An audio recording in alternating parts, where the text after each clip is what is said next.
ವೀಕ್ಷಕರೆಲ್ಲರಿಗೂ ನಮ್ಮ ವಾಹಿನಿಯ ದೈನಿಕ ರಾಶಿ ಫಲ ವಿಶೇಷ ಕಾರ್ಯಕ್ರಮಕ್ಕೆ ಸ್ವಾಗತ. ಇವತ್ತಿನ ಈ ವಿಡಿಯೋದಲ್ಲಿ ನಾವು ವರ್ಷ 2025ರ ಜುಲೈ ತಿಂಗಳಿನ 24 ಮತ್ತು 25ನೇ ತಾರೀಕಿನ ದಿನಗಳ ಧನು ರಾಶಿಯ ದೈನಿಕ ಫಲಗಳನ್ನು ತಿಳಿದುಕೊಳ್ಳಲಿದ್ದು, ಇಲ್ಲಿ ಈ ದಿನಗಳು ಧನು ರಾಶಿಯ ಜಾತಕದವರ ಪಾಲಿಗೆ ಹೇಗೆ ಸಾಬೀತಾಗಲಿವೆ ಅನ್ನೋದೆಲ್ಲವನ್ನ ಇಲ್ಲಿ ವಿಸ್ತಾರ ರೂಪದಲ್ಲಿ ತಿಳಿದುಕೊಳ್ಳೋಣ.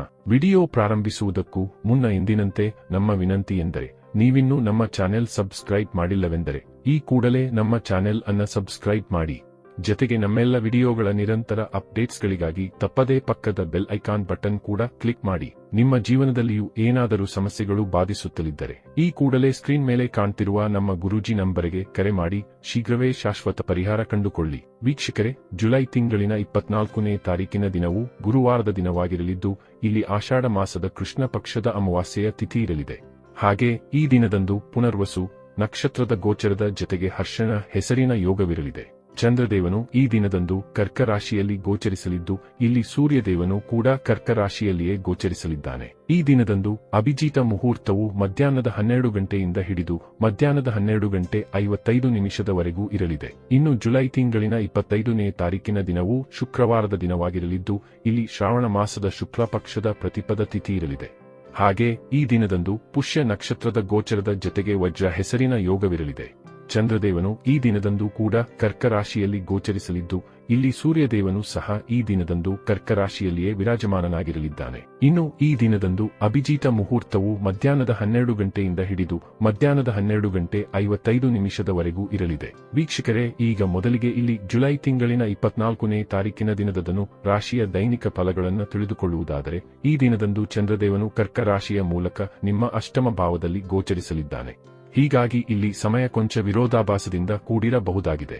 ಆದಾಗ್ಯೂ ಇಲ್ಲಿ ನಾಗರ ಅಮಾವಾಸ್ಯೆಯ ಪರ್ವವಿರಲಿದ್ದು, ಇದರ ಜೊತೆಗೆ ಇಲ್ಲಿ ವಿಪರೀತ ರಾಜಯೋಗವೂ ಸಹ ಇರಲಿದೆ. ಹೀಗಾಗಿ ಇಲ್ಲಿ ಕೆಲ ಕಡೆಗಳಲ್ಲಿ ಮಾತ್ರ ನಿಮಗೆ ಕೊಂಚ ಉಪಯುಕ್ತ ಫಲಗಳು ಲಭಿಸಬಹುದಾಗಿವೆ. ಆದರೆ ಉಳಿದಂತೆ ಇಲ್ಲಿ ಬಹುತೇಕ ನೀವು ಈ ವಿಶೇಷ ಸಮಯದಲ್ಲಿ ಹೆಚ್ಚು ಜಾಗೃತೆಯ ಪೂರ್ವಕ ಸಮಯವನ್ನ ವ್ಯತೀತ ಮಾಡಬೇಕು. ಈ ದಿನದಂದು ಪೀಡಿತ ಚಂದ್ರನಿಂದಾಗಿ ನಿಮ್ಮ ಸ್ವಭಾವದಲ್ಲಿ ಕ್ರೋಧದ ವೃದ್ಧಿ ಉಂಟಾಗಲಿದೆ. ಹೀಗಾಗಿ ಈ ಅವಧಿಯಲ್ಲಿ ಜಗಳ ವಿವಾದಗಳು ಯಾರೊಂದಿಗೆ ಬೇಕಾದರೂ ನೆರವೇರಬಹುದಾಗಿದ್ದು, ಸಮಯವನ್ನ ಎಚ್ಚರಿಕೆಯ ಪೂರ್ವಕ ವ್ಯತೀತ ಮಾಡಬೇಕು.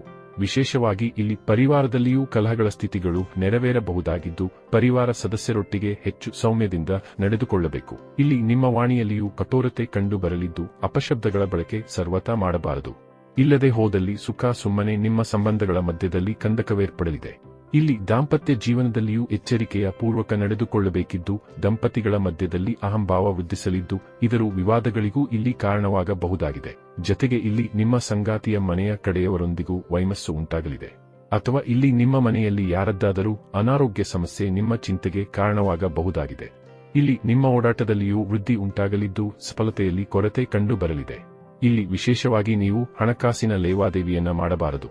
ಜೊತೆಗೆ ಯಾತ್ರೆಗಳನ್ನು ಸಹ ಎಚ್ಚರಿಕೆಯ ಪೂರ್ವಕ ಕೈಗೊಳ್ಳಬೇಕು. ಹಾಗೆ ಇಲ್ಲಿ ನೀವು ಹೆಚ್ಚು ಏಕಾಂತದಲ್ಲಿರುವುದು ಕೂಡ ಉತ್ತಮವಾಗಿರಲಿದ್ದು, ವಿಶೇಷ ಪರಿಹಾರೋಪಾಯದ ನಂತರದಲ್ಲಿಯೇ ದಿನವನ್ನ ಪ್ರಾರಂಭಿಸಬೇಕು.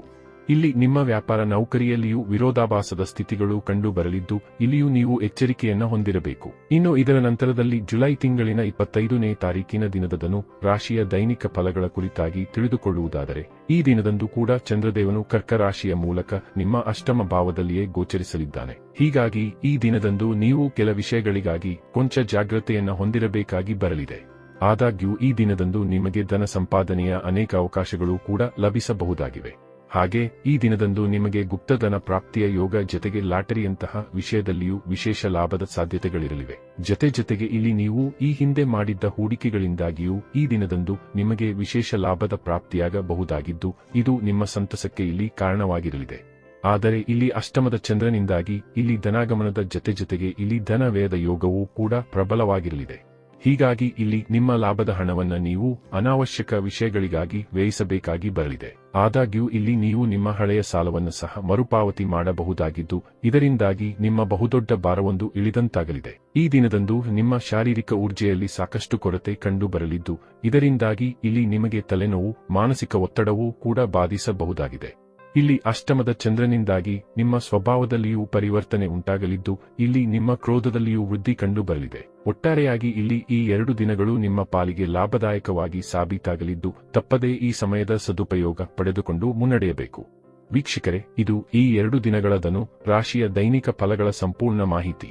ಈ ಮಾಹಿತಿ ನಿಮಗೆ ಇಷ್ಟವಾದರೆ ವಿಡಿಯೋವನ್ನು ಲೈಕ್ ಮತ್ತು ಶೇರ್ ಮಾಡಿ.